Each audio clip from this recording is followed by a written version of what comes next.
गाजियाबाद के जाने माने डॉक्टर बीपी त्यागी हर सीएनटी हॉस्पिटल से उत्तर प्रदेश के मुख्यमंत्री योगी आदित्यनाथ जी के बारे में एक गीत प्रस्तुत किया है। उसी गीत को लेकर सच के कारवां न्यूज के चेयरमैन पप्पन ठाकुर से वार्ता की गई, जिसमें डॉक्टर बीपी त्यागी जी ने गीत को अपनी मधुर वाणी से प्रस्तुत किया और गीत के माध्यम से अपने दिल की भावनाओं को सरकार तक बात पहुँचाने का कार्य किया। क्योंकि गीत यूपी के बिहार से रवि किशन ने भोजपुरी में गीत गाया, यूपी में सब बा काफी विस्तृत हो रहा था। उसी गीत को लेकर नेहा सिंह राठौर ने गाया, यूपी में काबा बाबा के दरबार माँ खत्म रोजगार माँ, यूपी में काबा। और इन्हीं गीतों के साथ में डॉक्टर बीपी त्यागी जी, जो गाजियाबाद के जानी मानी हस्तियों में गिने जाते हैं, गीत परिस्थिति किया और सरकार को जागृत करने की कोशिश की। आप देख रहे हैं सच का कारवां न्यूज, खास रिपोर्ट पप्पन ठाकुर की।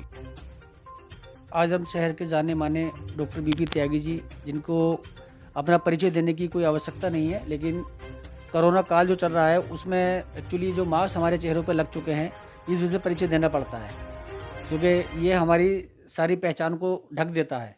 इसलिए आज हम डॉक्टर बीपी त्यागी जी के पास में आए हुए हैं, क्योंकि इसमें जो आज वार्ता हो रही है हमारी, वो विषय ये है कि रवि किशन जी, जो बिहार के भोजपुरी गायक हैं और बीजेपी सांसद भी रह चुके हैं, तो उन्होंने यूपी में सावा का एक जो गीत उनका लोकप्रिय हुआ था, और उसको लेकर यूपी में सावा जो कभी ना रहा आवा, मोदी योगी मेलवा, उसी के साथ में हमारी नेहा सिंह राठौर ने उसकी एक पलट बोली थी, यूपी में कावा बाबा का दरबार वा, यूपी के राजमा। उसी के विषय में आज हमारे डॉक्टर बीपी त्यागी जी ने एक गीत, जो कि थोड़ा वक्त निकाल के, अपना वक्त तो खैर डॉक्टर साहब के पास में है नहीं, लेकिन फिर भी उन्होंने थोड़ा वक्त निकाल के गीत के माध्यम से सरकार को थोड़ा जागरूक करने की कोशिश की है। और आज हम डॉक्टर बीपी त्यागी जी से उनसे उस विषय पर हम बात करेंगे और जानकारी लेंगे। डॉक्टर साहब थोड़ा बताइए जरा। जी, अभी जो मैंने ये 26 जनवरी को गाना गाया था, ये हमने गाया कि जो हमारी गवर्नमेंट को करना चाहिए, वो जैसे अच्छी सड़कें बनवाना चाहिए, अच्छी हेल्थ फैसिलिटीज़ होनी चाहिए, अच्छी एजुकेशन होनी चाहिए, और उसके साथ साथ जो इनसिक्योरिटी हम लोगों के दिल में थी, जो इनकी गवर्नमेंट में रहा है, वो इतना इनसिक्योरिटी नहीं था। हम बिल्कुल इस बारे में साफ साफ आपको बताए देते हैं कि इससे पहले हमारे एक साथी, उनका नाम मैं बताना नहीं चाहूँगा, उनको किडनैप किया गया, उनसे रॉयल्टी ली गई और उसके बाद उनको छोड़ा गया। तो हम डॉक्टर्स में इतना भय था उस बात का कि जो भी थोड़ा सा अच्छा कमाता है, अच्छी प्रैक्टिस करता है, उसके पास फ़ोन कॉल आने लगती थी, और वो इस दहशत में रहता था कि मैं अपना काम करूं या इन सब चीज़ों को देखूं। वो इस राज में नहीं हुआ, ये मैं आपको क्लियरली बता रहा हूं। और उससे ऊपर जो नई स्कीम स्टार्ट हुई है, एक एमएसएमई स्कीम स्टार्ट किया है जो छोटे हॉस्पिटल्स के लिए था। हमने जैसे इक्विपमेंट लिए, और जिस बैंक को हमने लोन हमने लिया था इक्विपमेंट के लिए, उसको वापस किया। तो एमएसएमई स्कीम के द्वारा जो उस पर एक्स्ट्रा चार्जेस लगते थे, वो एक्स्ट्रा चार्जेस नहीं लगे। इक्विपमेंट जो आते हैं बाहर से, वो बहुत महंगे नहीं हैं, बल्कि अब इंडिया में ही बनने लगे हैं।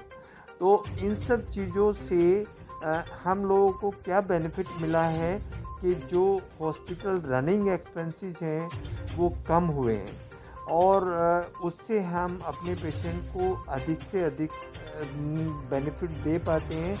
उदाहरण के तौर पे एक जैसे आयुष्मान कार्ड इस गवर्नमेंट ने स्टार्ट किया है। आयुष्मान कार्ड के पेशेंट मेरे पास आते हैं, मेरा अस्पताल आयुष्मान कार्ड में है, तो मैं उन मरीजों से बात करता हूं, और बात करके यही पाता हूं कि उस कार्ड को लेके वो काफ़ी संतुष्ट हैं, जो इससे पहले कभी नहीं था। डॉक्टर साहब, जैसे जैसे उत्तर प्रदेश में चुनावी दौर चल रहा है और गर्माहट आती जा रही है, तो सभी पार्टियों ने अपने अपने दावेदारी मौजूद दिखला रहे हैं, और उसमें सभी पार्टियाँ दिखला रही हैं कि 300 यूनिट बिजली, कोई 300 यूनिट बिजली बता रहा है, कोई ये बता रहा है कि किसानों का जो कर्जा है उसको माफ़ किया जाएगा, किसानों को आगे लोन दिया जाएगा। कोई कुछ कहता है, कोई कुछ कहता है। तो इसमें आप जो सारी पार्टी आज मौजूद हैं, अपनी सारे दावेदारी पेश कर रही हैं, कौन सी पार्टी को आप अपनी भावना थोड़ा बताना चाहेंगे, उसके बारे में कहना चाहेंगे?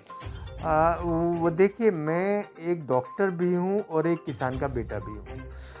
मेरे हिसाब से जो अच्छी पार्टी है उसको क्या करना चाहिए, ये इंडिविजुअल लालच नहीं देना चाहिए। इंडिविजुअल लालच के बजाय वो सबका काम करें और वो सबका ध्यान रखें और उसके ऊपर डेवलपमेंट करें। ये जितनी भी चीज़ें हैं, अगर हमारे देश का डेवलपमेंट होगा, हमारे देश का नाम बाहर जाएगा, तो उसमें सारे देशवासियों को खुशी होगी। अगर कोई मुझे ये कहता है आज की तारीख में कि आप अपनी डॉक्टरी मत करिए, हम आपको फ्री के 50,000 रुपये एक महीने में ऐसे ही पहुंचा देंगे, वो मुझे अच्छा नहीं लगेगा। वो क्योंकि वो मेरी डिपेंडेंसी होगी। तो हम ये ना करें कि हम डिपेंडेंट बनाएं, हम उनको एजुकेट करें, उनको पढ़ाएं और उनको रोज़गार दें।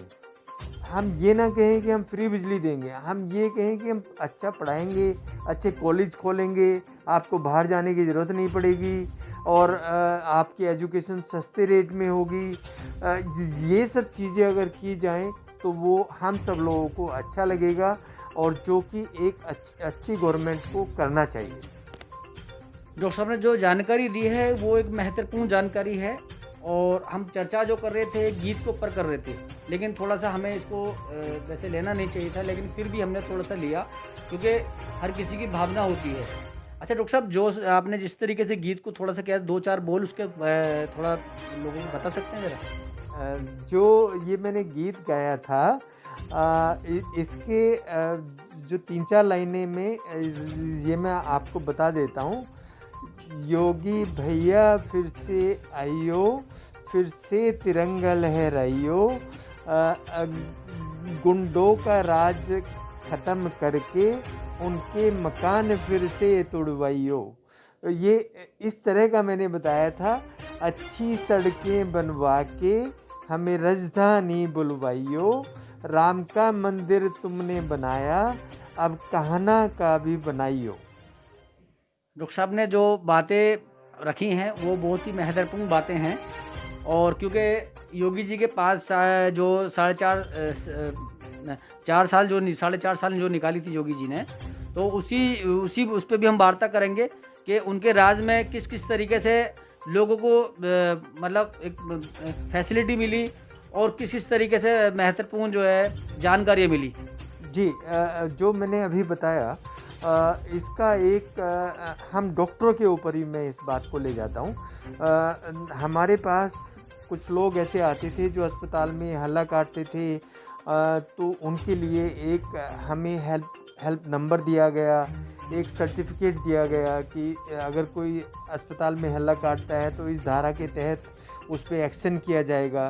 तो उसी से हम लोगों को काफ़ी सिक्योरिटी मिलती थी कि अगर हम अभी फ़ोन करेंगे तो इमीडिएटली हमें पुलिस एड मिल जाएगी। तो ये तो मैं अपनी बात बता रहा हूँ जो इस लाइन में है, जो मेडिकल लाइन में है। पर और भी जो लोग हैं अपने आप को सिक्योर फील करते हैं और हम सिक्योर ही फील करें, बस यही हम चाहते हैं। जो अच्छी गवर्नमेंट होगी उसका एक ही क्राइटेरिया है कि वो यहाँ इस प्रदेश में डेवलपमेंट करे।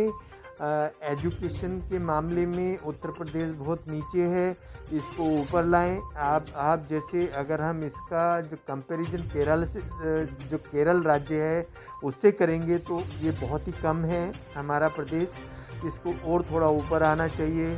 और ये जितने भी एजुकेशन सिस्टम हैं उनको वो थोड़ा सा अगर चीप एंड बेस्ट करें तो अच्छा है, मेडिकल सिस्टम को चीप एंड बेस्ट करें तो अच्छा है। जो फार्मेसी स्टार्ट की है मोदी जी ने, हमारे पास जो पुअर पेशेंट आते हैं हम उन्हीं को बोलते हैं कई बार कि ये दवाई यहाँ से मत लीजिए, वहाँ से लीजिए। तो इस तरह का अगर कुछ प्रबंध किया जाए तो जो हमारे पुअर पेशेंट हैं उनको काफ़ी बेनिफिट मिलेगा। डॉक्टर साहब, अपने चाहने वालों को कुछ संदेश देना चाहेंगे?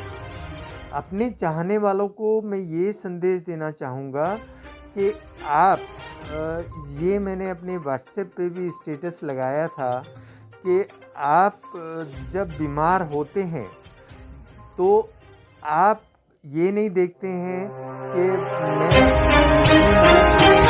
के पास नहीं जाऊंगा, या हिंदू कोई पेशेंट है तो वो ये नहीं सोचता है कि मैं मुस्लिम डॉक्टर के पास नहीं जाऊंगा। जो अच्छा है और जिसके हाथ अच्छे हैं या जिसके ऊपर आपको फेथ है, आप वहीं जाते हैं। आप जाति, धर्म, इन सब चीज़ों को छोड़ देते हैं। तो जब एक अच्छे डॉक्टर के पास वो सब चीज़ें मान के आप चलते हैं कि मेरी सेहत को वहीं से आराम होगा, तो ऐसे ही हमें उत्तर प्रदेश की सेहत का भी ध्यान रखना चाहिए कि उत्तर प्रदेश की सेहत हम कहाँ से सुधार सकते हैं। आप देख रहे हैं सच का कारवा, अब की सरकारवा, योगी जी की बारवा। नमस्कार, सत श्री अकाल।